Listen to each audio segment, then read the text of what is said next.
Do you want examples, or you want to just talk about it, or what do you want? Examples fine. We can go into a story if you think of something. Just go into it.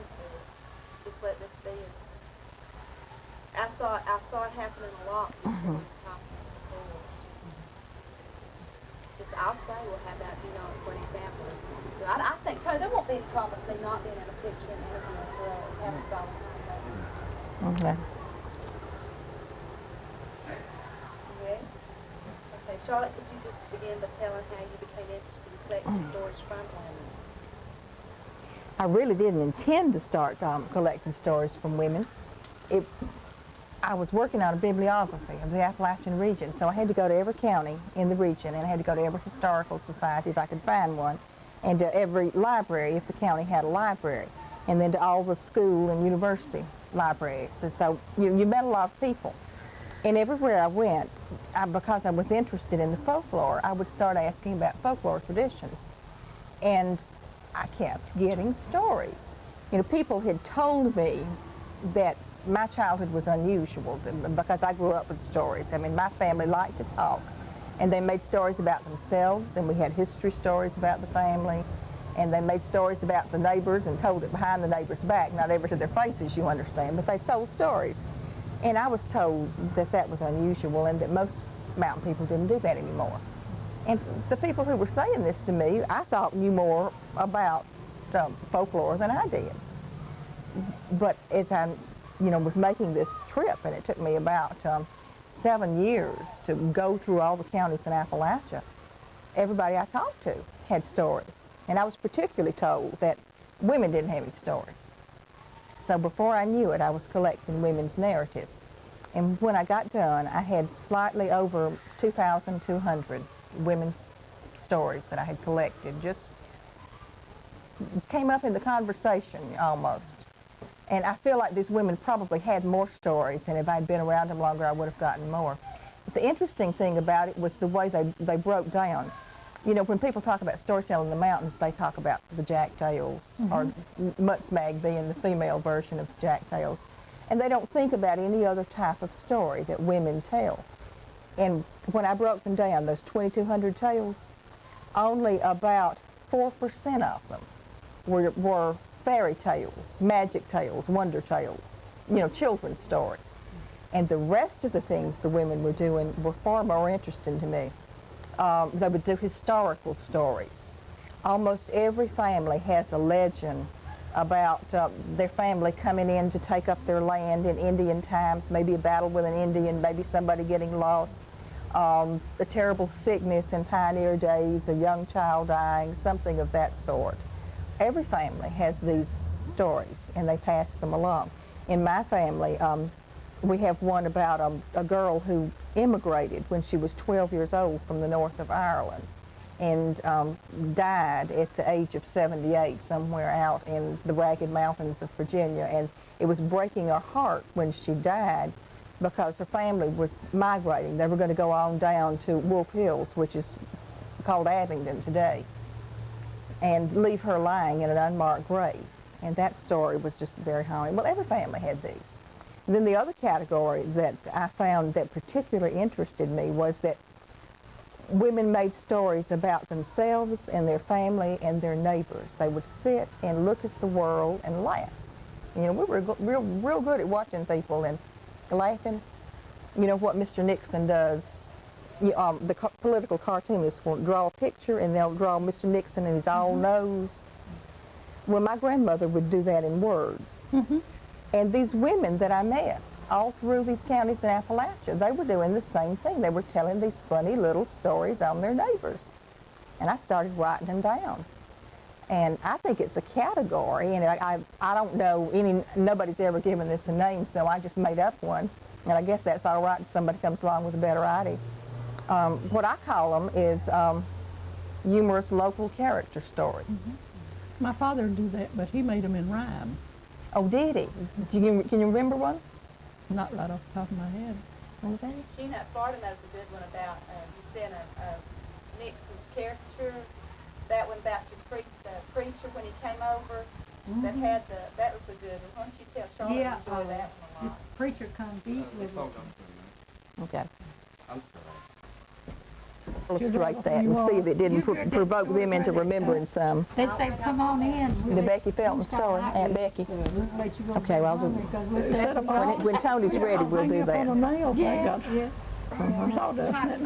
Well, you heard that story about this man, he had this rig, he used lots of chickens, and he couldn't afford to buy feed, so he went to the sawmill and he went to getting this sawdust and he kept feeding it to his hens, and one morning he went out there, hens had laid 2 befores. Feeding them sawdust. Yeah, I've heard that. You wanted to tell a story about Aunt Becky? Oh, yeah, I was talking about these stories where people sit and make fun of their neighbors. And, you know, what Verna Mae was saying, that people didn't write things down, leave many written records or diaries or anything like that. So one of the ways that you remembered people was to keep them alive in story forms. And some of the stories are very gentle and loving, and so-and-so was a wonderful, but a lot of them have kind of an edge of humor in them. And we were talking about the political cartoonists and caricatures, and I wanted to give you an example of one that's pretty typical, I think. This one is from my husband's family, and it's about Rebecca Latimer Felton. She was the very first woman in these United States of America to serve in the U.S. Congress. And you might think that that's what people would remember and talk about when they talked about Aunt Becky. But that isn't what they remember in Smith's Crossroads. What they say about Becky Felton is that she was almost stingy. She took that good Scotch-Irish thriftiness to a nigh fault. Parsimonious is the word that comes to mind. Well, toward the end of her life, she and Judge Felton were living back home in the North Georgia mountains at a place called Smith's Crossroads. And my husband's people were some of the Smiths that lived there. And one long, hot summer day, Judge Felton, he lay dying. And of course, everybody was just heartbroken in the community. And when somebody was dying, they'd all come together.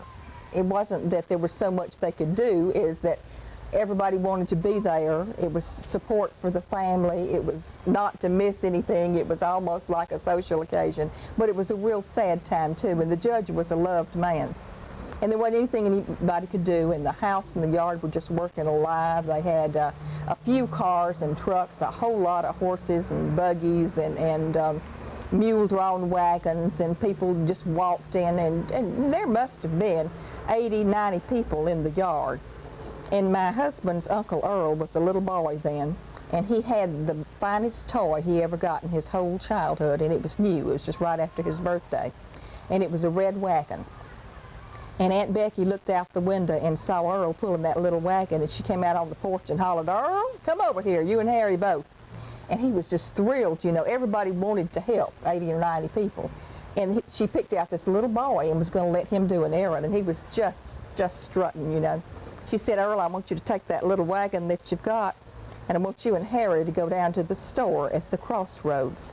Says the judge has a high fever, and we need to keep him cool, and I want you to get some ice."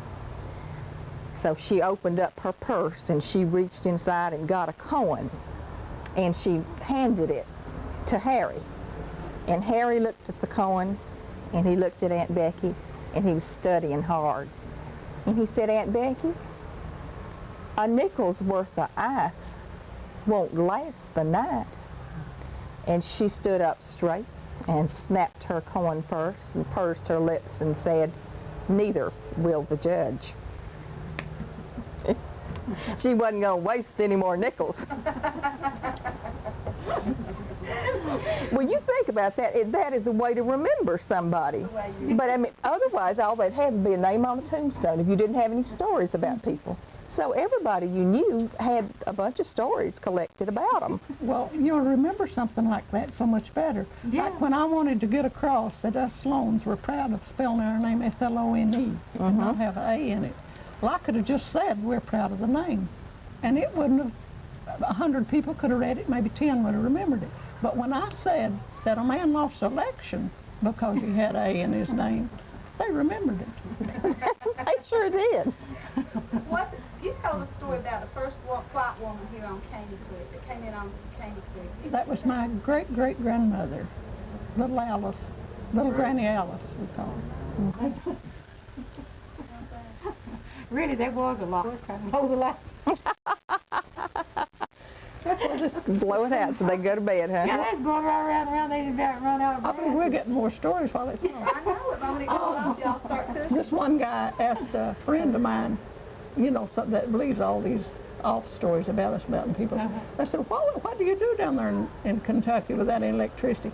He said, I really don't mind it except having to watch my colored TV by candlelight. Well, you know that, That's good. I see, some guy from Caney went out in Indiana and got a job, and, you know, these people up there, the hillbillies, they was all going around, they said, I said, well, you wear shoes. I said, how come that? And he said, well, I said, up here, I said, I have to. I said, this is me, them Amish people. Well, they will ride horseback. Said, yeah. Said, yeah, I said, this is me. Some of them's off colored. What about class for you telling one about picking wild greens? I don't know anything about it, but About what? picking wild greens, what was it? There's anything about people who pick wild greens. People who pick wild greens, any of y'all know anything about that? Picking wild greens? Oh, we pick many of them. A joke? No, just when people pick them. I know that it was the hungry time of year. I never miss the year of that getting out and picking Yeah. my plantain. That's You know, there's, what greens do you use? What greens do you pick? We pick plantain and dandelion and crow's foot and Poke, No poke salad? Yeah, poke Poke salad. salad was the one we used. Shawnee. we use poke. We use the stalks to roll in meal and fry it like you would. Now later on, the stalks are poison, aren't they? Well, they get puffy and they're not good. They're not Yeah, good. that's But it. we didn't know anything about them being poison, so we ate them. So you ate them anyway. It didn't hurt you, We Flora. were about. Shawnee, it's a little round leaf and it grows in new grounds. It grows on top of rocks. doesn't Yeah, it? and all this grows just where you clear the Well, ground out. is Shawnee the same thing as chicken salad? And creasy greens in the Well, spring. now, I got one son that works for the gas company, and he's out in the hills all the time, you know. And he picks me crow's foot and Yeah. Shawnee, and he brings me in sassafras and dry land fish. You all call them mushrooms. The dry land We fish. didn't know there was any of them poison, so they didn't hurt us. We just ate them. Some people call I'll tell you one thing: we put so much pork grease in our stuff Yeah. that it killed any poison. We could eat it right off. Yeah. You could eat rattles. Well, do you know any bloody bones stories? Raw head and bloody Every bones. family had a bloody bone or What's a yours? hairy knee or something. What's yours? Well, I don't know any particulars. What about hairy knee or hairy mouth? You know hairy mouth or hairy knee? They had, every family had one that they scared their children with. What was it? What was yours? Well, in our family, my father wouldn't have us scared. He wouldn't do it. We always heard the stories of Robert Crusoe. It's some old big guy that lives around the tops of the mountains. And he carries off little mean boys and girls in sacks, you know. And we was always afraid, you know. We'd just go out and just anywhere to see anybody. We'd run ourselves to death, get back to the house.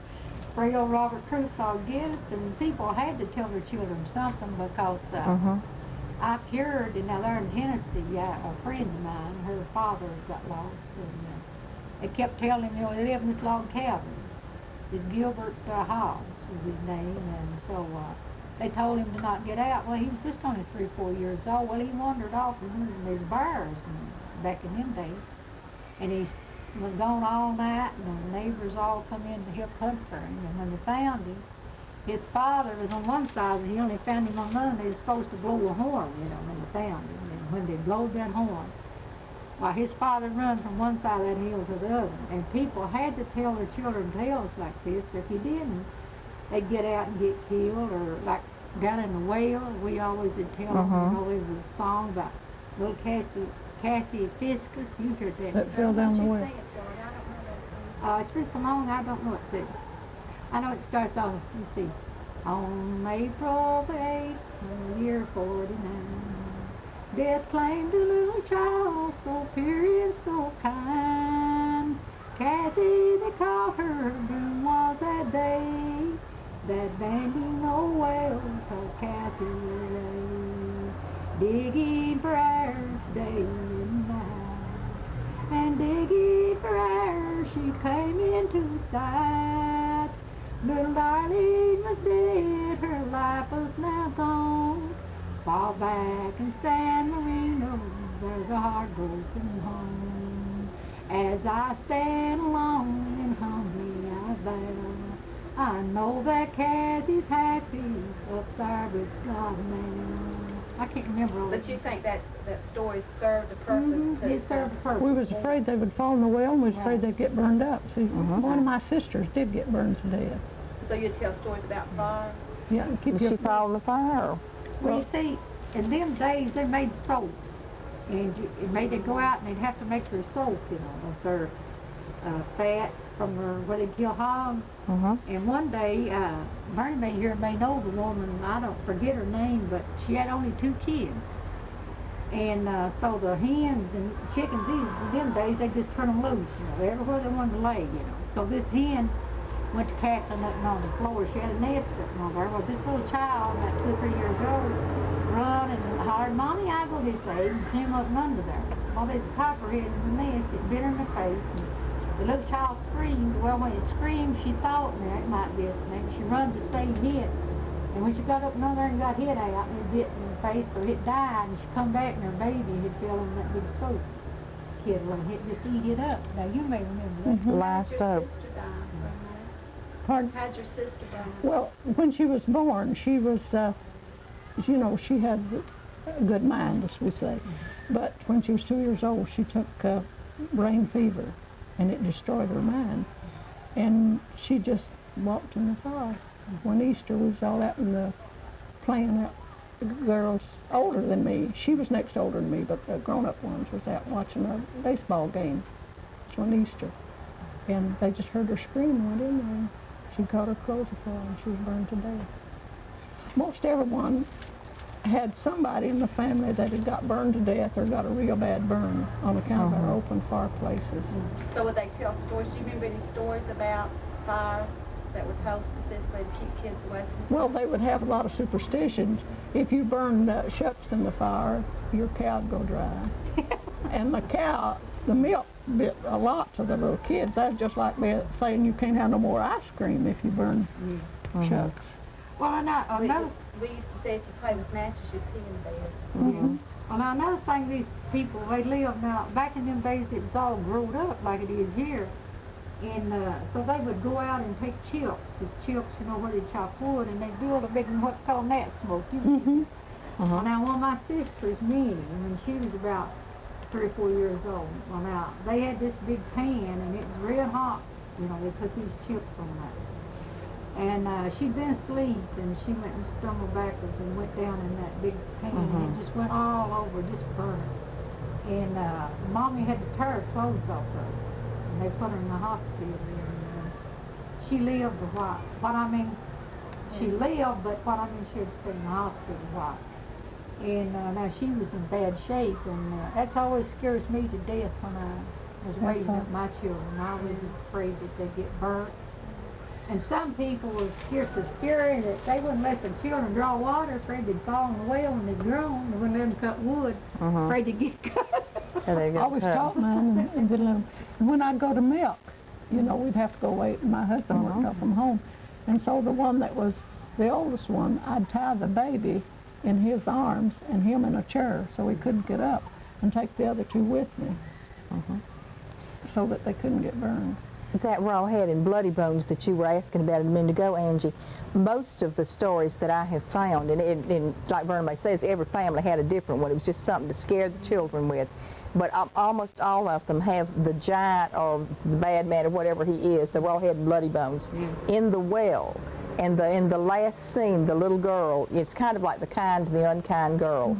And the children who don't obey get, you know, he eats them up. But the girl who obeys, he does nice things for her. And at the very end, she's at the well and she's going to draw water. And, you know, he tells her to cover his bones over in the well and to keep it safe, and then to go and draw her water somewhere else in the future. And I think that was a warning about wells. I think that probably was the purpose of those stories. Well, you see, Anthony, when he was only about 4 or 5 years old, they were logging around in Boss's home. You know, it's when his Uncle Boss was there. And they was rolling these big, huge logs off of there, and right down in front of the house there, we had a big patch of corn, and so he just disappeared into that corn, and we didn't know where he was. And we hunted for him half a day. All stood everybody was out hunting for him, and he's in that corn patch, seeing us all the time. And so we got started telling these stories about a little boy running away from home, and he'd take his clothes with him. So he'd go to this old house, and it was no garden, nobody lived in it. And he had this one piece of meat, and he had an arched potato. And so that night he builds him up a fire, and he puts this piece of meat on there, and something snatches it. Now this is a story I made up. And then I told him about him putting the potato out there, you know, about the time he'd get done, he was starving to death, you know, he hadn't eaten all day, and so something just snatches that out. So when that comes off, it scares him, you know. He takes off towards home and running, and when he looks back, this man without a head and runs after him, runs him all the way home, but I tell him the truth, you know. And that scared Anthony up to he's all the time worried about that man without her head.